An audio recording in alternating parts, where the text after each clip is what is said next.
Let's start with a hard truth. Most of us didn't choose battle grids. We were trained to use them. Somewhere between your first starter set and your 50th YouTube battle report, the idea gets planted. If you're not drawing it, you're doing it wrong. If you're not using a grid, it's not tactical. If you're not measuring in 5-foot increments, it's not real combat. But here's the thing. That idea didn't come from ancient role-playing wisdom. It wasn't sacred. It was marketed.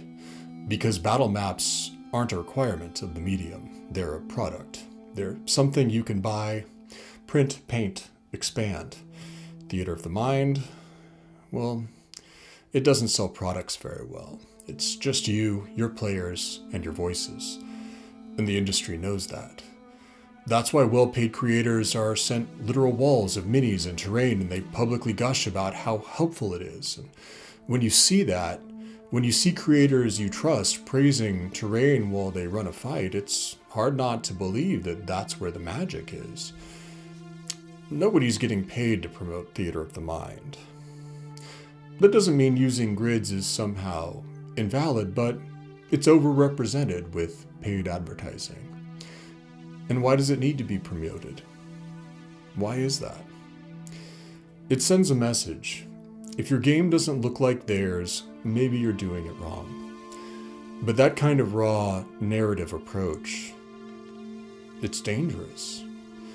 Especially to a business model that depends on figurines and battle maps and scatter templates. So the story changed. Theater of the Mind wasn't elevated, it was downgraded. And there isn't much of any paid sponsorship in this realm. It becomes the thing you use when you don't have minis. It became the option for GMs who were less prepared or less tactical or less precise. Less than. That wasn't an accident. That was design. And look, there's nothing wrong with crunchy figurine combat. There's nothing wrong with a battle map until it becomes your leash.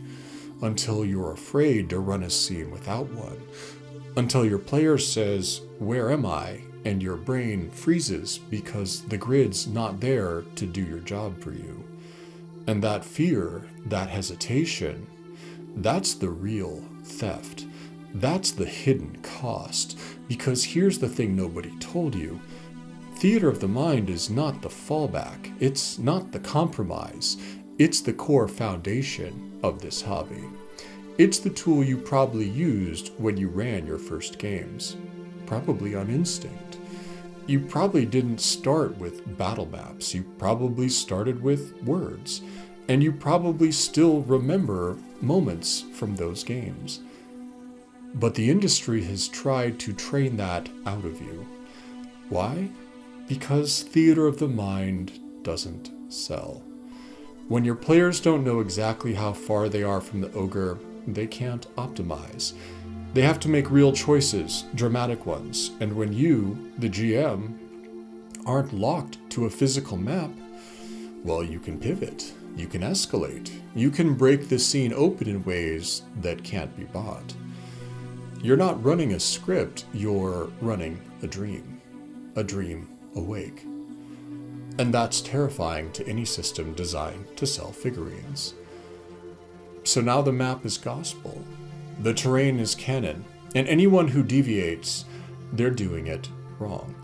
They're bad at tactics. They're winging it. But I'm here to tell you that's a lie. And worse, it's a lie you've been rewarded for believing. Every module that gives you a downloadable map file, every system that defines spells by radius, every advice column that tells you how to balance encounters by square count, it's all reinforcing the same idea. Don't trust your mind, trust the tools. But here's the thing. You can describe a combat that feels tactical and dangerous and clear without drawing a single line. You just haven't been shown how. Because if you had, you probably wouldn't want the map anymore. Because it would only undermine the shared dream at your table. You wouldn't need the grid, you'd just need your players, your words, and the courage to speak a world into being. And that's the threat. That's the existential crisis. That's what they don't want you to remember. Now let's zoom in. Can you read a book? Can you picture what you're reading? Can you remember what a character looked like in your favorite novel, even though the author never described them in detail, never showed you a picture? That's theater of the mind. That's what we do every time we read. We fill in the gaps, we cast the roles, we build the worlds, and it's not just possible, it's how we're wired to tell stories. In Game of Thrones, when the mountain charges a line of spearmen, the book doesn't say, he moves 30 feet and uses his action to attack the nearest target. It says, he burst forward like a warhorse from hell, scattering men like kindling, his sword a silver arc of murder. You don't measure that, you feel it. And that's the kind of scene you can run with nothing but your voice. The truth is, most of us have been quietly taught to rely on visuals, to think maps are essential, that minis are expected, that if you don't show it, it won't land, they won't understand. But here's the secret. The more you show, the less they imagine. And imagination is where the memories live. That art, that beauty, that obsession with the physical, it's not necessary for immersion. It's a substitute. A beautiful, costly, time-consuming substitute. And sometimes it's a crutch. Because theater of the mind does something that no figurine can. It makes the world personal. Not just visible, internal, yours. When you describe a scene with words instead of visuals, each player builds it a little differently. One imagines a pirate port at sunset, another sees a black sand beach. One smells rum, another hears gulls, and that divergence, that's the magic.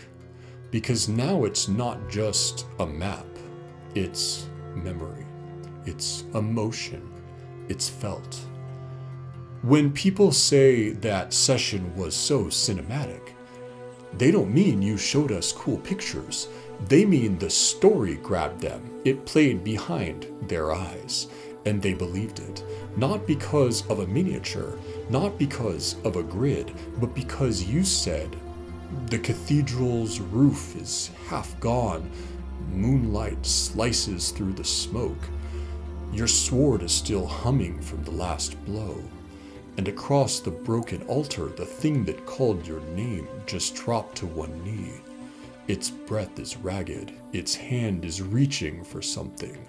What do you do? That's what they'll remember. Not the terrain, not the minis, the moments. Here's the lie, that props help you visualize the story. They don't. They replace it. Every time you drop a miniature on the table, you're not enhancing imagination, you're narrowing it. You're saying this is what it looks like, nothing more. And the moment that happens, the dreaming stops. The dream logic stops. I've seen it too many times. You run a gorgeous terrain, hand-painted, lit from below, 3D printed with loving detail, and when you ask players a year later, what do you remember? Oh yeah, that was the map with the glowing mushrooms. That was the one with the spinning platforms. They remember the props, not the story, not the decisions, not the feelings. Because the terrain took over, it flattened the world to what was in front of them. It gave them a board, not a memory. But theater of the mind, that taps into something deeper. When the only visuals are the ones your players build in their minds, they dream in a way no prop can match. They don't remember what the room looked like. They remember what it felt like. They remember riding a dragon through a city that was already ash before they left its skies. They remember leaping from a collapsing bridge to land on a war beast's back mid-charge. They remember the shape of the god they had to betray. These aren't set pieces, they're visions, and those visions don't fade. They live in your imagination like real memories because you helped create them. That's the paradox. Props give you something to look at, but theater of the mind gives you something you will remember for the rest of your life. And look, running theater of the mind doesn't mean you can't use tools. In fact, I could recommend Describe. Yeah, that box text website you've probably seen creators half-heartedly promote between ad reads. But here's the thing, they're actually selling something useful. Not terrain, not toys, just words.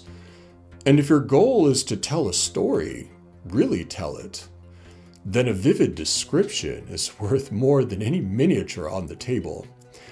It won't get clicks like a $500 terrain drop, but it'll make your world feel real inside someone's head, and that's a lot more rare. And no, this isn't sponsored. I have no contact or relationship to that company. It's just one of the few tools that actually makes theater of the mind stronger, not weaker. Even if it's not candy, sometimes you need your vegetables. So if you're still here after all these divisive hot takes that really shouldn't be, I'm going to assume you're willing to at least mess with theater of the mind. But now you're asking, okay, how do I run it? How do I keep it tactical? How do I keep it clear? Here's how. 6 steps. Follow these and you'll run combat that feels cinematic and strategic without ever reaching for a grid. Let's get into it. Step 1. Use regions. In theater of the mind, the danger isn't vagueness, it's emptiness.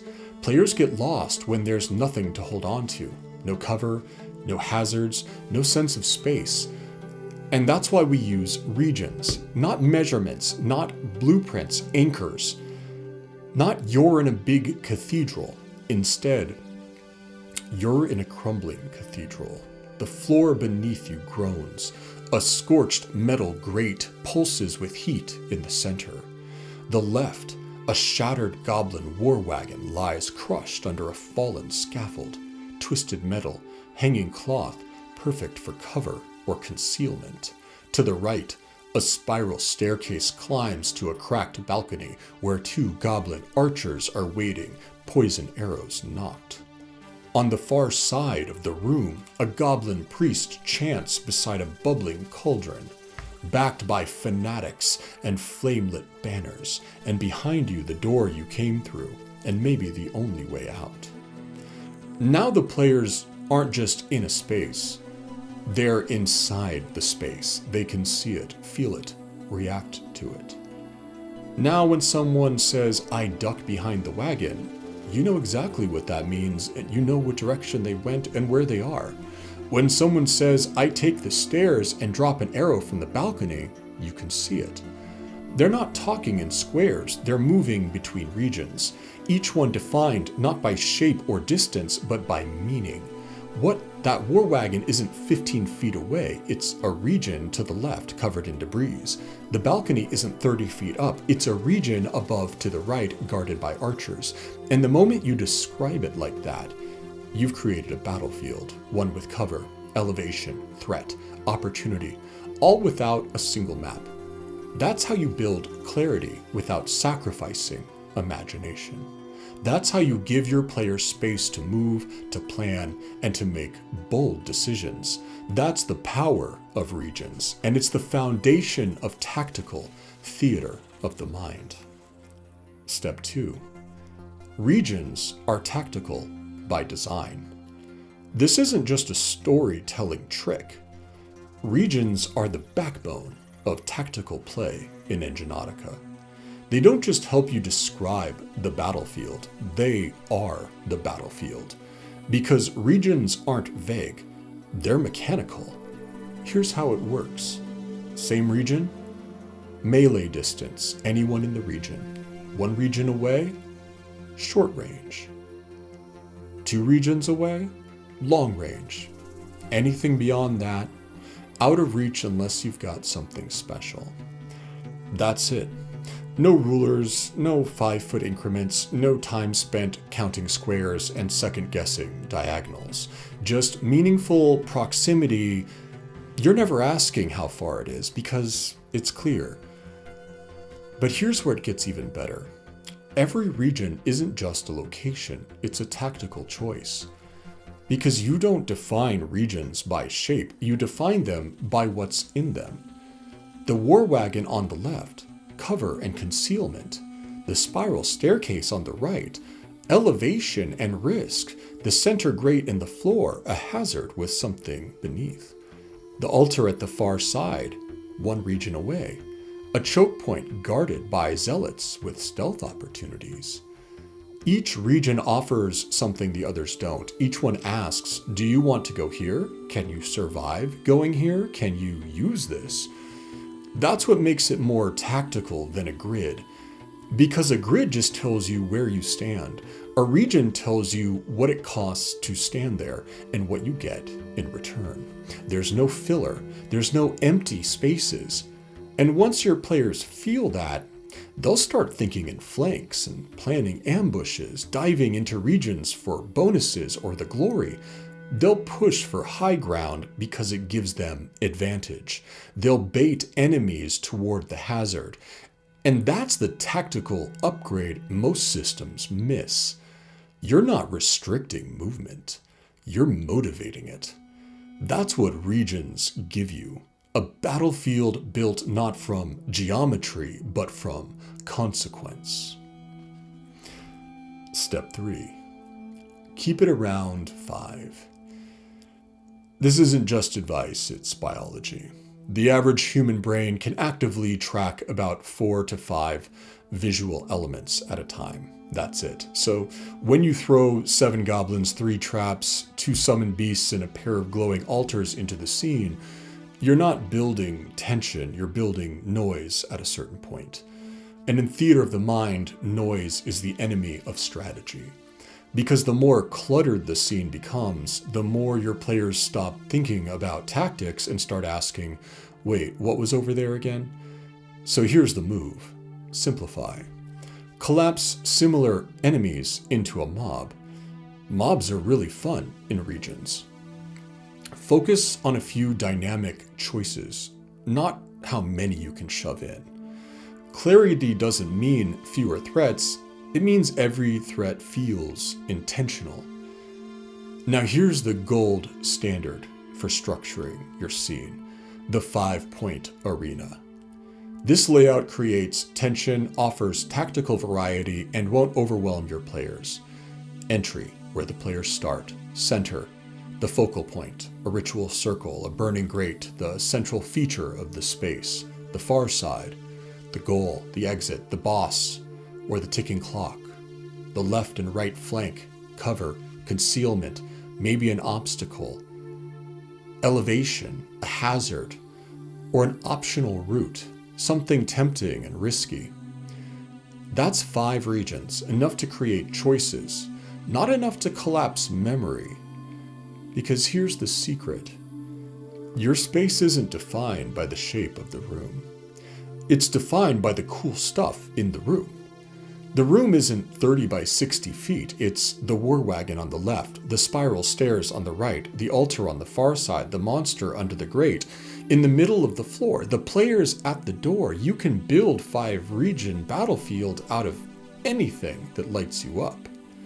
The broken ribs of a titan's corpse, the decks of a sinking ship, the top and underside of a shattered sky bridge. You don't need to describe everything. Just describe what matters, what makes tactical effects. And suddenly the scene runs itself. And here's a bonus tip. Make every enemy count. If you're running a mob of similar enemies, like a group of goblins, don't describe them identically. Give them each one salient detail, and use that as their name. Not Goblin number 1 and Goblin number 2, it's Big Nose and Crooked Teeth and No Pants and Broken Cleaver and Eye Patch. Think like kids on a playground. These names are fast and funny and visual and easy to remember. Your players will know who they're fighting. They'll say, I charge Big Nose and knock him back into the altar. I want to glide strike Eye Patch before he fires again. Where's No Pants? I want to suplex that little freak. This will help the players distinguish the enemies. And when a goblin dies, you're not just removing a number, you're removing a character, even if it only lived for 2 rounds. And if you want help building these kinds of scenes faster, our Discord bot rolls random 5-region combat maps all night long. It's free, fast, and designed to generate battle-ready dungeons full of tactical opportunities and cinematic flair. Go give it a try. Because once you start running battles like this, you'll never want to draw squares again. Step 4. Every action, frame it like a camera shot. This is where most theater of the mind breaks. A player does something cool. They drop a mini-boss, launch a fireball, or pull off a cinematic stunt. And the GM says, okay, you hit. That's 1 dead. Who's next? No framing, no aftermath, just cut. Don't do that. Because that moment, that was the shot. That's the one that would have made it into the trailer. That's the one they'll tell their friends about. That's the one your session was building towards. So don't cut. Direct. Take the moment and put it into frame. Say, your arrow punches through the berserker's throat. He staggers back into the pews, crashing through splintered wood. And the goblin mob breaks formation. They saw what you did, and they're terrified. Right there, you just changed the tactical field. Not with a stat, not with a map shift, with words. And that change, it mattered. Because players don't just respond to rules, they respond to emotion. You didn't say you reduced his HP to 0, you said the others saw it happen, and now they're not so brave. That's not just flavor, that's battlefield control. Cognitive science tells us that the human brain is wired to remember visual storytelling. When you frame the moment like a shot, give it detail, timing, motion, and reaction, it bypasses logic and drops straight into their memories. The best directors know this, so do the best GMs. You're not just narrating action, you're directing emotional cause and effect. The fireball doesn't hit, it lights the rafters, and now the archers on the balcony are choking on smoke. The monk's glide strike didn't just land, it cracks the floor, shatters a pillar, and cuts off the boss's escape route. Now tactics aren't just moves, they're consequences. This is the lens. If you've ever wished your sessions felt more like a movie, this is how you do it. You don't need cutscenes, you don't need music. You definitely don't need digital terrain or pre-rendered battle maps. You need pacing and framing and consequence. You need to direct the shot. Zoom in, slow down, describe the moment, the sound, the shift in momentum. Use all 5 senses. Let your words carry the weight of the moment, because your players won't remember what the damage die rolled. But they will remember the goblin with the broken cleaver dropping his weapon and running when Thorn split the altar in half with a charged swing. They'll remember Kesh's dagger disappearing into a priest's back and the look he gave her as his chant died in his throat. They'll remember the moment, and if you make that moment clear, cinematic, and reactive, they'll treat it like real tactics, not because the rules say so, but because the story demanded it. Step 5. Narrate from the eyes of the next player. Most GMs treat combat like a queue. One player goes, then the next, then the next. But if you want momentum, real momentum, you can't pass turns like paperwork. You have to pass the moment. You have to pass the fire. And the easiest way to do that is to narrate from the eyes of the next player. Not, okay, it's your turn, but Athena barrels into the mob on the left, sword flashing. A goblin's arm hits the floor before the rest of him even knows he's dead. She plants herself in the chaos. Vanguard, holding the line. You see this, Kale. You see her take the hit for you. What do? That's not just clean. That's cinematic. Because instead of resetting the camera every 6 seconds, you're keeping it moving. Each player's action flows directly into the next. No downtime. No blank screen. No disengagement.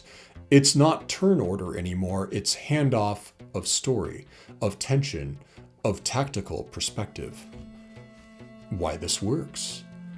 This technique draws on something directors, novelists, and game designers have always known. Viewpoint is momentum. When you describe what just happened from the next player's perspective, you're not just keeping them engaged, you're giving them a tactical lens. You're saying, here's what your character sees. Here's how the battlefield just changed. And here's what it feels like to be standing there right now. Suddenly they're not thinking in turns, they're thinking in reactions. Athena just took the flank. Do I press forward with her? The priest is starting to chant again. Do I go for him or support Thorn? Kale just cleared the region. Do I fire from the balcony while they're exposed? This isn't just good storytelling. This is tactical priming. You're feeding the player emotional context and mechanical relevance. So when you say, Nella, you see Kale land in the smoke. The priest looks up, he's exposed. What do? You're not just giving them a turn, you're giving them the camera. This is how you build combat that flows. Every time you hand off the narration like this, you're doing 3 things: reorienting the player, reminding them where they are and what just changed, framing their decision, setting the scene like a movie does before a pivotal shot, and reinforcing the fiction, making the battlefield feel like a place that moves even when they're not acting. And here's what happens. Your players stop zoning out when it's not their turn. They stop waiting for mechanics to tell them what matters. They stop thinking like rule engines and start thinking like characters in a fight. This technique turns a flat initiative list into a narrative rhythm. It makes every turn a reaction to the last and a setup for the next. And that's the key to making theater of the mind combat not just clear, but alive. Once you learn to hand off the moment, player to player, blow to blow, you're not just running a game, you're directing a battle. And the momentum, it never breaks. Here's a bonus tip. Every time a player drops the final blow, say these 5 words. Show us who you are. That's it. No rules, no modifiers, just an invitation. It's Enginotica's version of Finish Him, Mortal Kombat style. You're handing them the camera. You're giving them the moment. Because this is where players shine. Some leap off balconies and split skulls midair. Some whisper a curse and watch their enemy rot from the inside. Some just draw the blade slow and make it personal. You're giving them the power to express themselves. You're giving them the spotlight, and it costs you nothing. Zero impact on tactics, zero disruption to the balance. But what you get is memory. Because your players don't want to just win the fight. They want to end it their way. So give them the line every time. Say it low, say it loud. Say it like gospel. Show us who you are. And they will. Step 6. Actually train the muscles. Let's be honest. This won't click all at once. You're not going to watch one video, run one scene, and suddenly become a master of narrative combat. Because theater of the mind isn't a trick. It's a muscle. And like any muscle, it needs training. But here's the good news. You don't need a group. You don't need a table. You don't need to wait for game night or build a campaign. You just need 10 minutes and your voice. If you want to level up this skill, train it solo. Here's how. Pick a quick scenario, a ruined bridge, a collapsed temple, a star-wrecked corridor. Build 5 regions, just 5. Think in texture and threat, not geometry. Drop a fight into it. Doesn't matter who. Bandits, undead, wolves. Narrate it out loud. Move your invisible heroes through the space. Describe the arrow as it splits the air. Hear the hiss of magic through stone corridors. Picture the goblin falling backward into a brazier. Feel the moment the war wagon tips and crushes the cultist's leg. This doesn't need to be perfect, it just needs to be practice. Why this works? What you're doing isn't just flexing imagination, you're building what cognitive scientists call verbal situational fluency, the ability to rapidly summon, arrange, and express dynamic spatial information clearly, with clarity and emotion. You're training your mouth to describe space. You're training your mind to hold space without seeing it, and to do it over time. You'll develop a personal language for combat. You'll stop searching for the right word. You'll stop doubting what's around your players. You'll be able to pivot instantly when they throw you a curveball because you practice doing it. This isn't prep, it's reps. The grid can't teach you this. Grids can show you where the fire is. Only your voice can show your players how it feels to stand near it. And that's the difference. The map tells them where they are. You tell them why it matters. So run solo, out loud, once a week. In a month, you'll be leveled up. Because you won't need prompts. You won't need art. You'll just open your mouth and the battlefield will exist. So let's review. 6 steps. Use regions, not geometry. Make those regions mechanical. Distance, cover, danger. Keep it to 5. Clarity over clutter. Frame actions like camera shots moment to moment. Pass the turn through the character's eyes. Keep the fire moving. Train the muscles, solo, out loud, often. Do this and you'll run combat that's cinematic, tactical, and unforgettable. And that is just the foundation. Now I will show you how deep the rabbit hole goes with the tactical mechanics built in to Enginotica. So be honest. How many grid-based combats have you run, where all the heroes and the enemies all just stood in place, trading hits, rolling dice, calculating damage like a spreadsheet? Nobody took the high ground, nobody flanked, nobody moved, because on most grids there's no reason to. If moving doesn't help you hit harder, survive longer, or change the field, why bother? So everyone parks themselves in a square eventually and just starts swinging.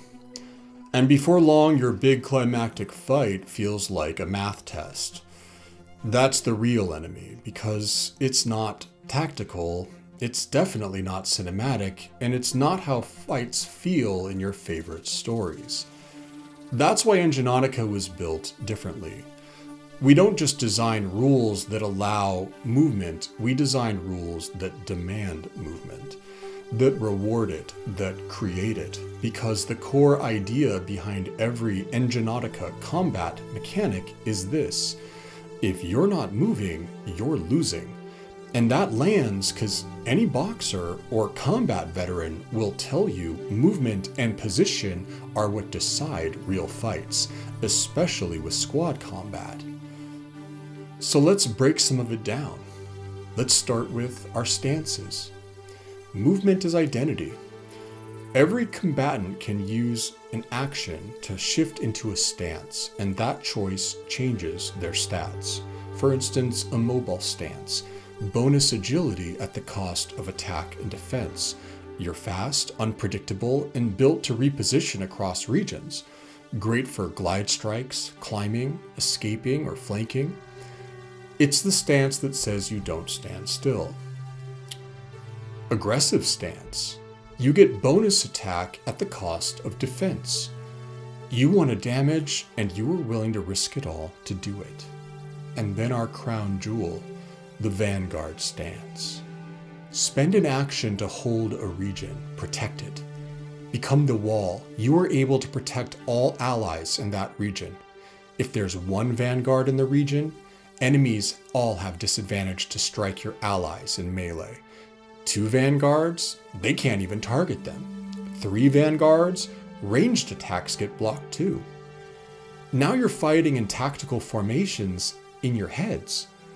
In Enginotica, if you move into a new region and attack in the next action, that's a charge, and it gives you advantage.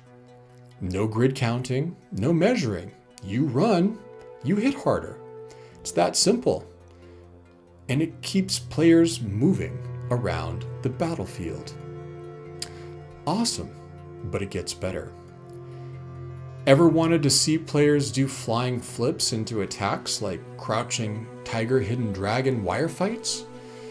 Enginotica rewards the coolest looking stuff. When you use your agility to leap into an adjacent region, you can attack midair and add the force of your agility check to your damage.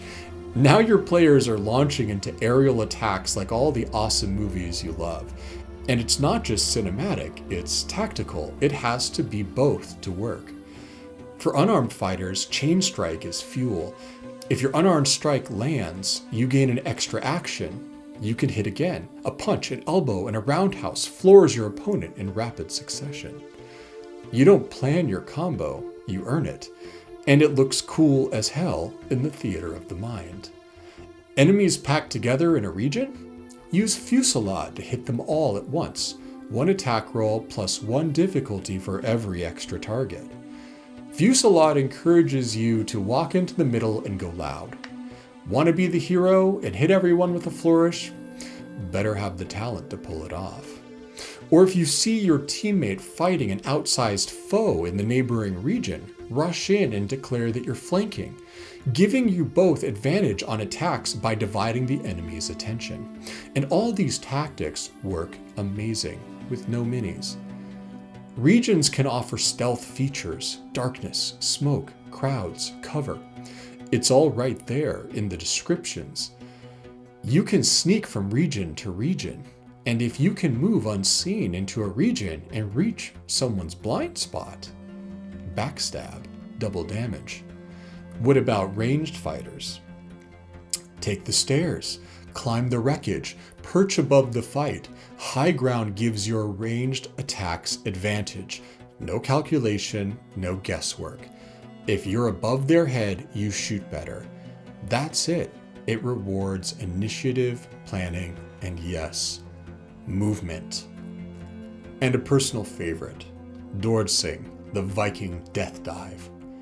We've all seen it in movies. The fighter dives off a cliff with his axes in each hand onto the back of a monster, and it is always awesome.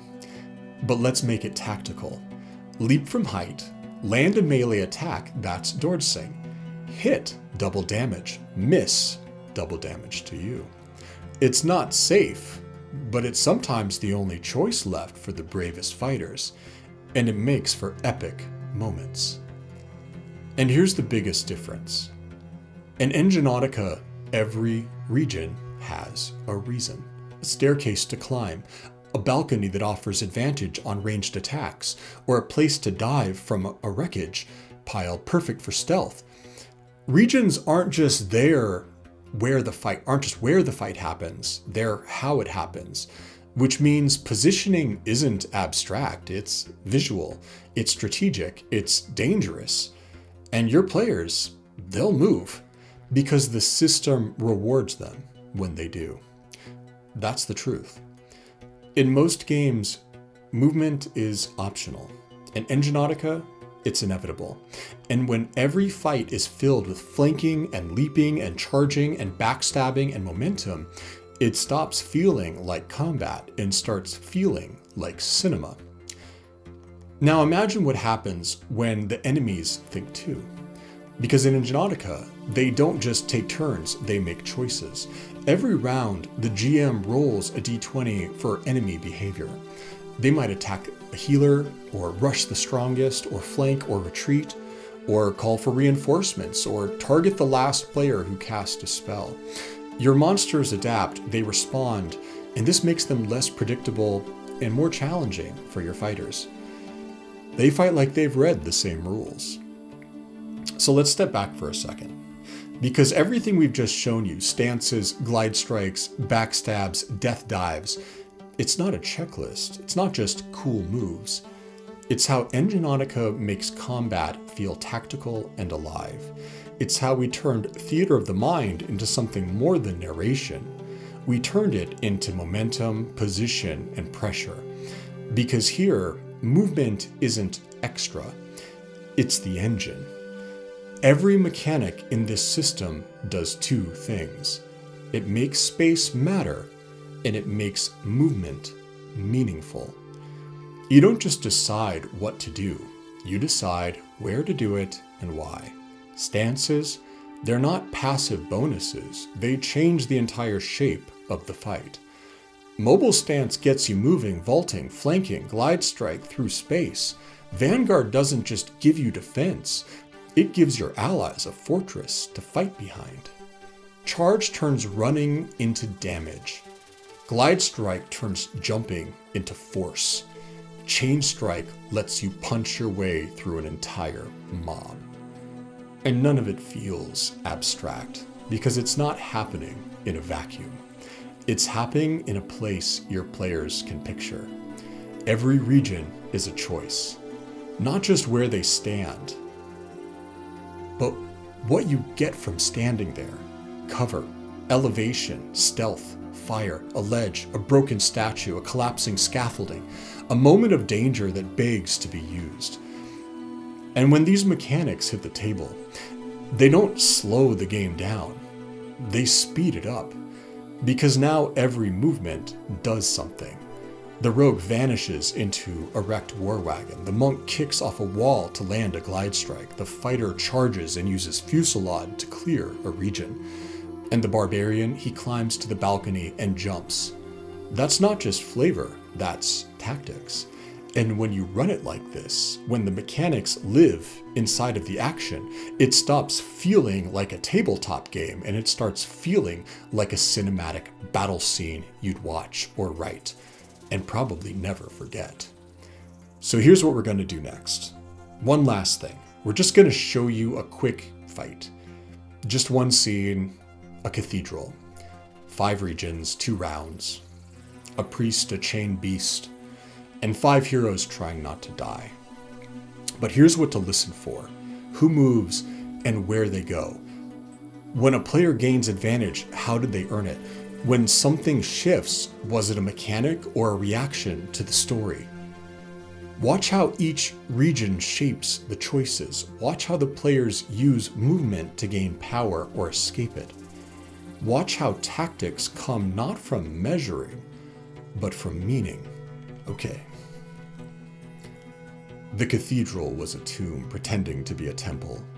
Dust hung in the air like a failed spell. Smoke curled through the broken glass. Statues watched from the walls with no eyes and no pity. The heroes stood framed in the archway, backs to the door until it slammed behind them. 5 regions carved the space into a battlefield. The center of the cathedral dominated by a blackened iron grate in the floor. Something beneath stirred, chained for now, growling. The far side, a goblin priest hissing nonsense words besides a smoking cauldron, flanked by 4 fanatics and a cracked altar draped in shredded banners, the only exit behind him.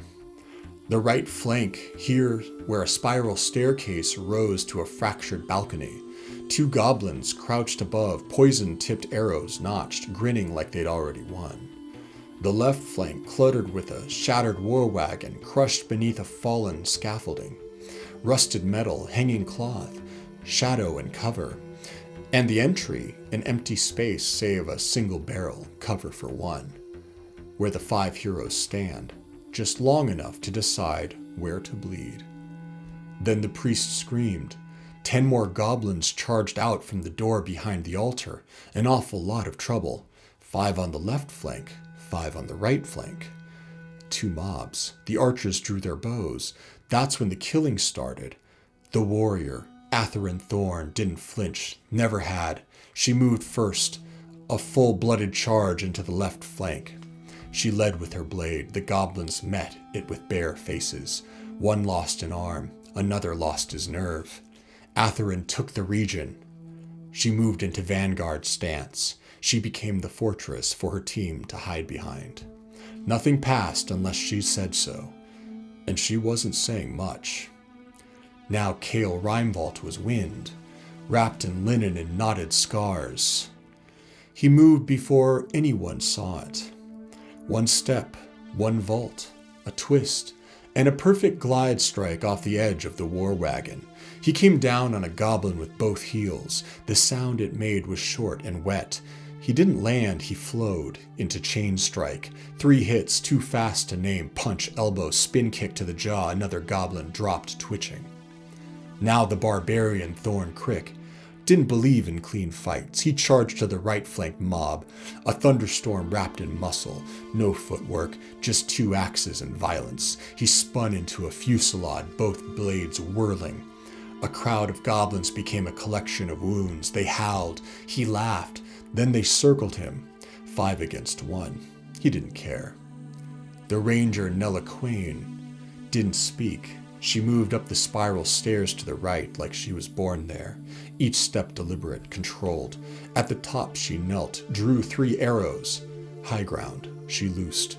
1 buried itself in a goblin's neck, another in a thigh. The 3rd clipped an ear and drew a scream. She was calm, efficient, deadly. Last we had Kesh the Quiet. She'd already vanished. She'd slipped behind the fallen scaffolding behind the war wagon before the first sword was drawn. Stealth made her a rumor, the kind goblins whispered about before they died. Then the goblins struck back. The mob on the left lunged for Cale, but Atheryn's vanguard held. Her armor rang, her shoulder took a blow. She didn't break, steel sang, sparks flew, and Atheryn stood so Cale didn't become ground beef. But Thorn was alone, and the goblins knew it. They fell on him with fury. 1 blade opened his ribs, another carved his shoulder. A 3rd slipped past his guard and sank deep into his thigh. He stayed standing, barely. Blood puddled under his boots. He grinned. And then the priest chanted something. The grate in the center began to glow. Chains shook. The floor moaned and something massive burst through. It didn't climb, it rose. A horned beast stitched together from nightmares and magic, clawing up from below. Too big to fully emerge, stuck at the waist. Didn't need to. Its arms reached every region. And it started to do just that. From the balcony, a poisoned arrow hissed towards Atheryn's face. It stopped inches from her nose. Cale had readied an action. If a projectile entered their region, he would try to catch it, and he did. 1 hand. Barely a breath before impact. Athrun didn't thank him, but her next swing cut a goblin clean through the middle. Kale moved again, one last glide strike. He flipped towards the priest like a blade thrown by the wind. But the priest was waiting, readied. Telekinesis caught Kale midair, slammed him into the floor, hard enough to rattle the altar, and the beast's arm reached for him, clawed fingers closed. Kale screamed, still alive, but not by much. Nella fired again. 3 more arrows, 3 goblins downed around Thor. That's how she fought, quiet and precise, the way surgeons work. Then Kesh returned to the world behind the priest, a whisper of breath, a glint of steel, backstab. Her knife sank in, low and cruel, out the front with a twist. The priest died trying to say something clever. He failed. Thorn saw the gap. He didn't think. He ran up the spiral stairs, onto the cracked balcony. The last goblin archer turned. Too slow. Charge. Thorn's shoulder hit like a battering ram. The goblin went over the edge, screaming down into the shadows.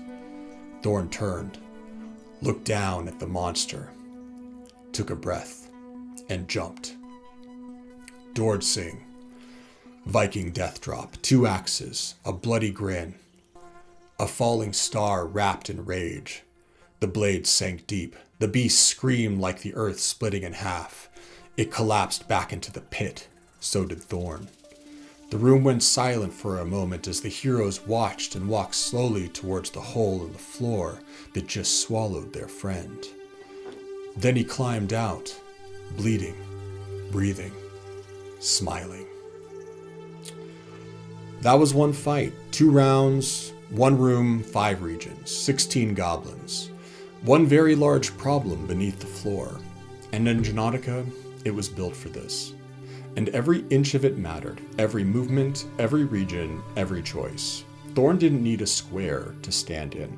Kale didn't need a mini to fly. Athena didn't count distance when she carved through the mob. And neither did the GM. Because that's the real clincher. This isn't just letting the GM just make shit up. It's creating a tactical mental map we can all see. And then just setting the players loose. So next time someone tells you theater of the mind isn't tactical, paint an arena for them with 5 regions like you have been practicing, and watch their head explode when they are the ones death dropping onto the monster and actually using the terrain strategically for the first time. And it was the first time they didn't have any physical terrain. Crazy, huh? This is what you can run right now with Enginotica. The full rulebook's live on DriveThruRPG. Grab it, run it, break it open, and if this video lit something up inside of you, like subscribe and ring the bell, we've got more of these coming.